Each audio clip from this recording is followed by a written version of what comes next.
Bendiciones, estimados hermanos. Gracias por estar en esta Academia de Obreros a través de este video. Estamos acá para formar, para ser formados, para desarrollar el ministerio de la gran comisión que nuestro Señor Jesucristo nos dio. Hoy estamos iniciando el módulo número 4 de los 4 módulos que tiene nuestra academia. Y este módulo número 4, como parte de introducción, quiero proyectarles. El módulo número 4 conserva los principios de liderazgo. Es muy importante entender los principios de liderazgo para poder desarrollar la gran comisión.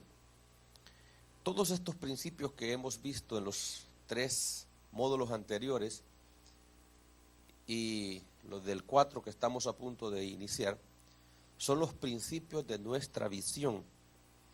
Cuando nosotros hablamos acerca de los principios del modelo de Jesús, nos estamos refiriendo a todos estos principios que ustedes ya vivieron, ya pasaron, y los que están por pasar en el módulo número 4. Entonces este es un principio, es una doctrina fundamental. Y quiero comenzar con el espíritu, no hablando del espíritu de Dios, sino del espíritu del hombre. Nosotros somos seres tripartitos, espíritu, alma y cuerpo. Entonces hoy vamos a escudriñar cómo fuimos creados originalmente para poder entender cuál es la restauración que Jesús vino a hacer. Jesús no vino a inventar a un hombre nuevo. Jesús vino a restaurar al hombre. O sea, volver. La palabra restauración significa volver al origen. Quiere decir que nosotros en Jesús podemos volver a ser el hombre que Dios creó antes del pecado. Por eso Cristo perdona los pecados. Una vez perdonando los pecados, redimiendo los pecados, volvemos al estado original. Y nos podemos mantener ahí a través de la sangre de Jesucristo. Eso no quiere decir que usted no va a volver a pecar. Claro que sí. Por eso la Biblia dice: hijitos míos, estas cosas os escribo para que no pequéis. Pero si alguno pecare, abogado tenéis para con el Padre, Jesucristo el justo. Eso quiere decir que el hombre puede pecar, pero puede ser perdonado a través de la sangre de Jesús. Lo que la Biblia no nos enseña es que podamos vivir y practicar el pecado. La Biblia nos enseña que podemos pecar y podemos ser perdonados. Eso quiere decir que nosotros debemos de cuidarnos a no vivir en el pecado o practicar el pecado. Así que vamos a comenzar el día de hoy leyendo Génesis capítulo 1, verso 26 al 27, para que podamos entender el origen. Hagamos al hombre a nuestra imagen y conforme a nuestra semejanza. Y luego le asigna el hombre que gobierna y señoree en los peces del mar, en las aves de los cielos, en las bestias, en toda la tierra y en todo animal que se arrastra sobre la tierra. Y creó Dios al hombre a su imagen, a imagen de Dios lo creó, varón y hembra los creó. Génesis 2, 16 y 17 dice: y mandó Jehová Dios al hombre diciendo: de todo árbol del huerto podéis comer, mas del árbol de la ciencia del bien y del mal no comeréis, porque el día que de él comiereis, ciertamente moriréis. Entonces, vamos a hablar sobre qué es lo que le da vida al hombre. El hombre fue un ser viviente, un alma viviente, porque poseía un espíritu. Cuando Dios hizo al hombre, le dio soplo de vida. Cuando le dio soplo de vida, introdujo su espíritu, el mismo que sustrajo de adentro. Dice que le sopló. Ese se llama Roe, que quiere espíritu. El mismo espíritu del Padre que tenía adentro le introdujo al primer hombre hecho del barro. Y entonces fue un alma viviente, el hombre. Pero cuando el hombre es hecho un alma viviente, el Padre le pone ciertas leyes.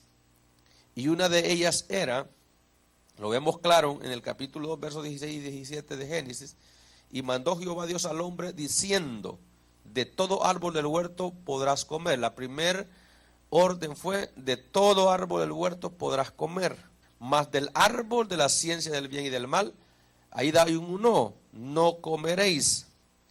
Ese es el primer mandamiento al hombre, porque el día, y ahí viene la consecuencia, porque el día que de él comiereis, ciertamente moriréis. Todos nosotros sabemos que la Biblia dice que en Adán todos morimos, pero en Cristo todos somos vivificados. Adán fue el primer hombre, pecó porque desobedeció, comió del árbol. Y cuando el hombre come del árbol, él muere. Entonces la gente dice, pero ¿cómo muere si sigue viviendo? Muere en la primera faceta, espiritualmente. Entonces toda persona que nosotros le llamamos pecador, o sea, en otras palabras, que vive en el pecado, porque pecar todos pecamos, pero hay una diferencia entre un pecador a alguien que peca. El pecador es un estilo de vida, o sea, es una naturaleza. Cuando nosotros recibimos a Jesús, lo vamos a ver más adelante, nosotros volvemos a novedad de vida nueva, pero siempre continuamos y pecamos de diferentes maneras. Pero tenemos la ley de la reconciliación en Jesucristo por la sangre de Jesús. El pecador no, porque su naturaleza es caída, porque no ha recibido a Jesús. Una vez recibe a Jesús, eso hace la pauta, la diferencia. Entonces, ¿cómo fue que el primer hombre murió? El primer hombre murió espiritualmente. Quedó existiendo con un alma, pero perdió su lucidez espiritual. El alma es el intelecto, la razón, la voluntad. El cuerpo es el estuche con el cual nosotros podemos exteriorizar lo que tenemos dentro, que es los anhelos del alma y del espíritu. Pero como el hombre pecó, el espíritu murió, el espíritu se puso bajo del alma, la vida en Dios murió y quedó un hombre intelectual. Entonces el hombre comenzó a hacer las cosas racionalmente y no de acuerdo a una ley divina. Por eso es que el hombre es fácil caminar al pecado, porque el espíritu está muerto y su alma impera, el intelecto, la sabiduría humana. Entonces cuando el hombre muere al espíritu, queda un hombre natural, ya no es un hombre espiritual. Pero originalmente Dios creó a un hombre espiritual, no a un hombre natural. Por eso es que cuando recibimos a Jesús hay un cambio, porque revive el espíritu de Cristo en el hombre, y el alma, lo intelectual, se pone bajo lo espiritual. Entonces que vemos un hombre renovado, piensa diferente, actúa diferente, produce cosas diferentes. Ahora, Jesús mismo cuando vino a la tierra lo declaró acerca de esto, de la muerte. Mateo 8:22 dice, Jesús les dijo, sígueme, deja que los muertos entierren a sus muertos. Cuando Jesús llamó a cierta persona para que le siguiera, hizo la diferencia y aclaró, le dijo, sígueme. Cuando él dice, sígueme, este hombre podía entender a Jesús porque había recibido el don de la vida, su espíritu había revivido, y Jesús hace una diferencia entre él y los otros, y deja que los muertos entierren a sus muertos. O sea, personas que no habían recibido a Cristo, Jesús los declaraba como personas muertas a la vida espiritual, gente 100% natural. Y le dijo, deje que los naturales entierren a sus naturales, tú sígueme a mí. Hay una diferencia. Toda persona que recibe a Jesús vuelve a vivir. ¿Por qué razón? Porque Jesús nos une una vez al Padre. Jesús fue el medio para el Padre reconciliarnos con Él. Y el Padre es espíritu, porque el hombre fue creado por el Padre. Dijo Dios, el Padre, hagamos al hombre. Ahora, Juan capítulo 4, verso 24 dice, Dios es espíritu. Y los que le adoran en espíritu y en verdad, es necesario que le adoren. Esta palabra, adorar, es una palabra servir, seguir, servir a alguien. Entonces los que le sirven, en otras palabras, es necesario que en espíritu y en verdad le sirvan. Quiere decir que en el servicio de la casa de Dios, que ese es el servicio que se está refiriendo Jesús, En el servicio a la casa de Dios no tiene que ser un servicio natural, tiene que ser un servicio espiritual. Un servicio espiritual no es nada abstracto, es con la esencia que se hace. O sea, pero es un servicio físico. Por ejemplo, yo abro una puerta, la abro esa puerta, un servicio físico, pero lo tengo que hacer de la plataforma espiritual, no natural. ¿Cuál es la diferencia? Cuando yo sirvo abriendo puertas en el espíritu de una plataforma espiritual, yo no estoy esperando que me lo agradezcan. Yo no estoy esperando que me gratifiquen por eso. Yo lo estoy haciendo con amor, como que si Dios mismo lo hiciera. Cuando lo hago de una plataforma natural, yo espero que me den las gracias. Yo espero que un día me reconozcan. Y si no lo hacen, yo me siento mal. Por eso es que vamos a ver en el servicio de la casa de Dios, siempre se pide que la gente que sirva sea llena del Espíritu Santo. ¿Por qué razón? Porque el servicio que el Padre recibe es el servicio que se hace desde la plataforma espiritual, no de la plataforma natural. Recuerden que lo natural nació cuando Adán pecó. Y lo espiritual nació cuando Dios el Padre creó al primer hombre. Por eso es que dice aquí, Dios es espíritu. Entonces, servir a Dios en el espíritu no es nada abstracto, no es nada que desde mi casa le sirvo, en oración le sirvo. No, es algo físico que se ve, que se reproduce, pero desde la plataforma espiritual. Eso es lo que produce alabanza al reino. Por eso es que se dice adorar, que la palabra adorar en griego se dice proskuneo, que quiere postrarse, dar beso, estar rendido a los pies, besar los pies del Dios Todopoderoso. Entonces, con mi servicio yo lo que busco es adorar, no gratificación para mí. El carnal, el natural busca gratificación cuando sirve. Por eso es que ese servicio el Padre no lo recibe, porque no es para dar gloria al Padre, sino para tomar beneficio personal. Entonces es importante, aunque Él siempre va a gratificar al que le sirve, siempre lo va a bendecir, pero no debe de ser con esa intención que nosotros vamos a hacer. Y por eso este principio del espíritu es importante, porque si tu espíritu no se renueva, tu servicio va a ser de una plataforma natural. Te vas a resentir por cualquier cosa, vas a votar, vas a dejar, te vas a cargar, te vas a afanar y vas a dejar. Pero si recobras y te renuevas en el espíritu, por el Espíritu de Dios, y vuelves a nacer, tu servicio nunca va a terminar. Tenemos un espíritu desde que recibimos a Jesucristo. O sea, ¿cómo vamos a poder nacer a ese espíritu? Recibiendo a Jesús. Todos los que están estudiando aquí ya recibieron a Jesús. Entonces tienen que entender que este espíritu está en ustedes. Juan 3:6 dice, lo que es nacido de la carne, carne es, y lo que es nacido del espíritu, espíritu es. Entonces quiere decir que cuando yo recibo a Jesús, nazco de nuevo. Lo que es nacido de la carne, carne es, o sea, lo biológico, lo de Adán. Pero cuando venimos y aceptamos a Jesús, nacemos de nuevo. Entonces lo volvemos espíritu. Entonces necesitamos nosotros entender el nacimiento.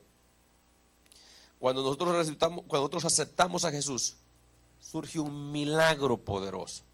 ¿Cuál es el milagro? Yo quiero que lo lean. Efesios capítulo 2, verso 1 al 6. Ahí vemos el milagro que se opera cuando recibimos a Cristo.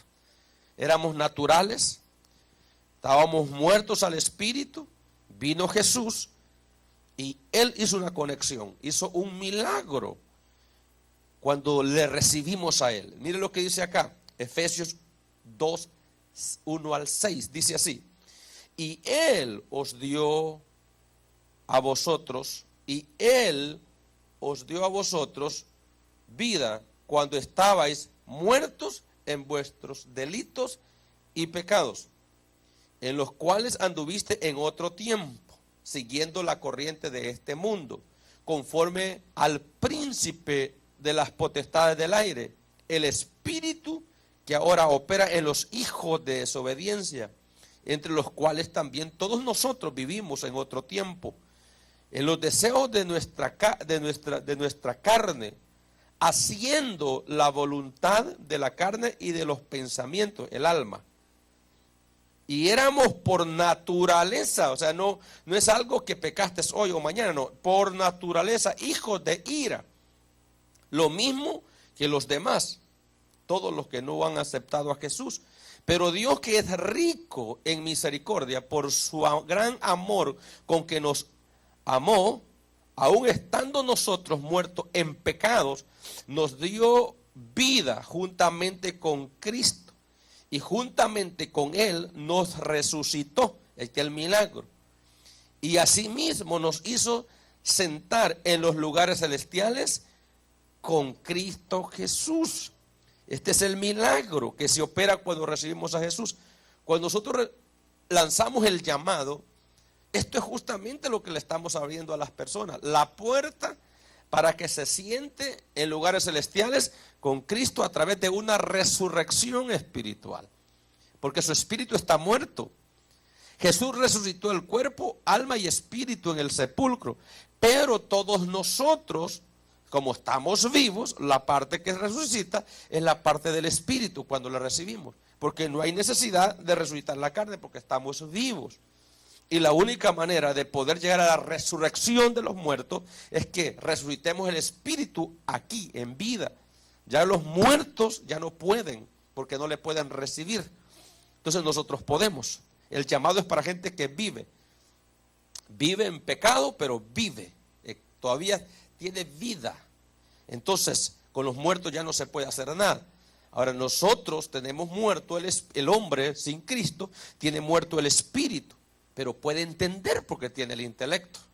Es la parte, la ventana, la bendición que tiene, que el intelecto lo tiene lúcido y puede entender que se cayó y que vive en pecado y que puede restaurar su vida con Dios.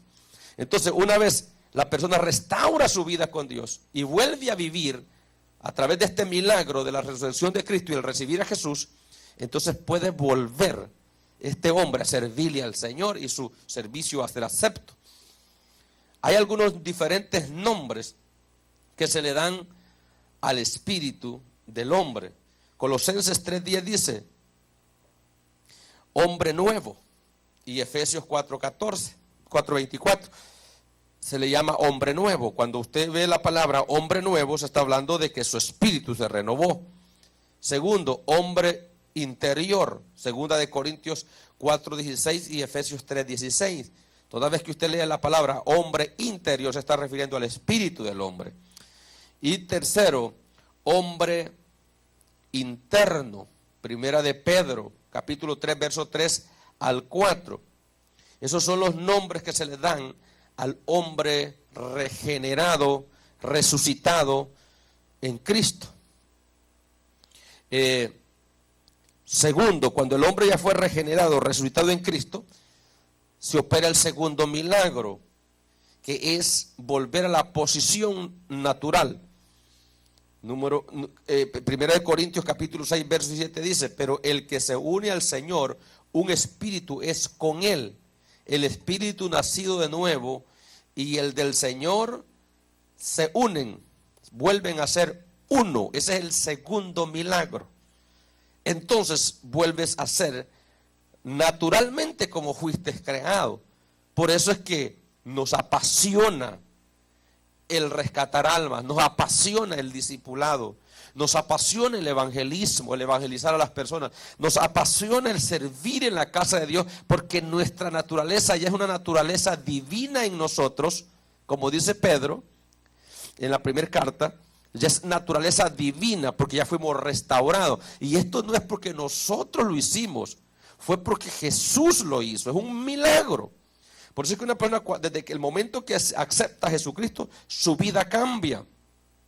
El espíritu entiende las cosas del espíritu. El hombre vuelve una vez más a someter al alma hacia abajo y levantar su espíritu. Primera de Corintios capítulo 2, versos 14 y 15 dice así: pero el hombre natural, o sea, el que perdió el espíritu, no percibe las cosas que son del espíritu de Dios, porque para él son locura y no las puede entender, porque se han de discernir espiritualmente. En cambio, el espiritual juzga todas las cosas, pero él no es juzgado de nadie. Este es el fruto de ese milagro, de la resurrección de mi espíritu, en que yo puedo entender, ya no con el alma, sino con mi espíritu. Por eso es que hay una diferencia entre el que ha resucitado su espíritu y el que todavía vive en el pecado. Uno pone excusa, el otro ya no tiene excusas, porque ya nació de nuevo y piensa como Dios. Entonces es un hombre de fe. La fe se alcanza en esos niveles. Por eso es que usted se va a dar cuenta que vivimos en este mundo y vivimos bajo las mismas circunstancias del mundo, quizás bajo las mismas enfermedades, amenazas, pobreza, todo bajo las mismas circunstancias que rodean el mundo. Pero la actitud de uno al otro es diferente, porque uno lo ve, los que hemos sido nacidos en el Espíritu de nuevo, vemos las cosas desde la perspectiva divina. Pero el natural, el carnal, ve las cosas desde la perspectiva humana. Ahí es donde se consume, donde no puede flotar, donde no puede sobrepasar las dificultades. Porque todo lo que te ataca a ti es natural, pero hay una ley sobrenatural sobre todo lo natural. Pero como tú estás en una plataforma, o las personas están en una plataforma natural, no pueden combatir. Los asfixia, los ahoga. Pero el hombre espiritual no es juzgado de nada, porque él está sobre lo natural. Por eso dice, no es juzgado de nadie o de nada. Es una persona que tiene absoluto juicio y autoridad. Por eso usted va a ver, cuando los discípulos estaban llorando porque la mar estaba agitada, despertaron a Jesús. Ellos, aunque ya habían sido llamados, pero no habían sido transformados, todavía peleaban con la naturaleza caída. Y cuando Jesús se levanta, se enojó y les dijo, no tienen fe porque viven en una esfera natural. Y Jesús hizo lo que los discípulos deberían de haber hecho. Jesús, en vez de tener miedo, pánico, él pudo juzgar desde la plataforma espiritual. Y él pudo ver que las olas tenían una ley detrás de ellas que era espiritual. Entonces reprendió los vientos. Y los vientos, cuando se desactivan, las olas, el agua vuelve a la normalidad. Entonces Jesús peleó con la consecuencia, con la causa, que eran los vientos. Era la ley espiritual, la que no se puede ver. Entonces Jesús reprendió. La palabra reprender es que les ordenó que se aquietara y la mar se hizo bonanza. Entonces Jesús le enseñó a sus discípulos, necesitan fe. Y la fe no se alcanza en la plataforma natural. Tienen que nacer de nuevo en el Espíritu para ser gente de fe. En el contexto de estos versículos se da a entender que lo almático o carnal no podían conocer o no podían comer un alimento espiritual que se les deseaba dar, porque se debe tomar espiritualmente y no almáticamente. Entonces, estos pasajes de 1 Corintios 4, 2, 14 al 15, cuando Pablo les habla a los corintios es, lo que yo les voy a dar a ustedes está en una esfera espiritual, pero como ustedes todavía viven en lo natural, no lo van a poder entender. Entonces quiere decir que el pensamiento se pierde, la lucidez espiritual se pierde cuando se muere a lo espiritual. Entonces lo natural brota. Entonces en lo natural están los miedos, los complejos, los temores. En lo natural te paraliza, pero el hombre espiritual no tiene miedo alguno. El espiritual está dispuesto siempre a hacer la obra del Señor, no importa lo que esté pasando, ni frío, ni calor, ni amenazas. Mateo capítulo 26, verso 14 dice, velad y llorad para que no entréis en tentación. El espíritu a la verdad está dispuesto, pero la carne, lo normal, lo moral, o sea, lo natural es débil. Entonces la fuerza para pelear en las batallas se encuentran en el hombre espiritual, no en el hombre natural. El hombre natural siempre te va a poner excusas. Y voy a terminar con esto. En nuestra visión, nosotros no hacemos encuentros porque ya tenemos gente. Nosotros hacemos encuentros partiendo de la meta que los hemos puesto a ganar. Nosotros no vamos a hacer bautismo porque ya tenemos 20 en bautismo. Nosotros vamos a poner fecha, para tal tiempo, porque vamos a hacer bautismo porque vamos a ganar personas. Eso es fe, eso es desafío. Ahora, cuando tú le das una orden o un desafío de estos a un hombre natural, llora, se queja y no lo entiende. El hombre espiritual dice, esto es fácil. Si lo más fácil es ganar personas, porque él lo está viendo en una plataforma espiritual. Entonces los desafíos de la fe, los desafíos en este negocio de la obra del Señor, solo lo pueden entender hombres espirituales. Los hombres naturales no lo entienden. Por eso este principio es importante. El espíritu tiene que volver a nacer en cada líder para poder vencer las batallas que va a tener dentro del ministerio. Al espíritu le gusta todo lo que es de Dios. Esa es la diferencia. Pero al hombre natural lo que es de Dios no le llama la atención. Aprendamos a discernir cuando nos habla la carne y cuando nos habla el espíritu. El espíritu, la verdad, está dispuesto, la carne es débil. Toda área que viene con debilidad no vino del espíritu, vino de la carne. Por eso Pablo dice, cuando yo soy débil es cuando soy más fuerte, porque en mi debilidad se perfecciona el poder de Dios. Pablo confiaba en el poder de Dios, por eso Pablo dijo, no me avergüenzo del evangelio, porque es poder de Dios, primeramente para salvación. Entonces es importante entender esto. Tú peleas no de una plataforma carnal, peleas de una plataforma espiritual. Por eso es que tú tienes que aprender a dominar los miedos y los temores y aprender a alegrarte con todo lo que de Dios viene o con todo de lo que Dios es. Cuando tú vas a hacer la obra de Dios, tienes que hacerla desde esa plataforma. Ahora, la pregunta es, si me siento con temor, entonces, ¿qué está pasando? Sencillamente lo estás viendo de la plataforma humana. Tienes que aprender a verlo de la plataforma divina, porque tú eres un espíritu que posee un cuerpo, no un cuerpo que posee un espíritu. Hay una gran diferencia. Adán, cuando cayó de la gracia de Dios, era un cuerpo que poseía un espíritu. Pero cuando Dios lo hizo, era un espíritu que poseía un cuerpo. Porque el que posee, domina. Y el creyente no es poseído, posee, domina. Por eso dice, no es juzgado de nadie. Amén. Les bendigo con esta plenaria y espero que se levanten con el hombre espiritual interior y que toda batalla que ustedes tengan en sus células y en sus redes, aprendan a combatirla, poner en orden las cosas y a ganarlas. Y los desafíos que vengan por delante, los vean de la perspectiva espiritual y no natural. Dios les bendiga. Adelante.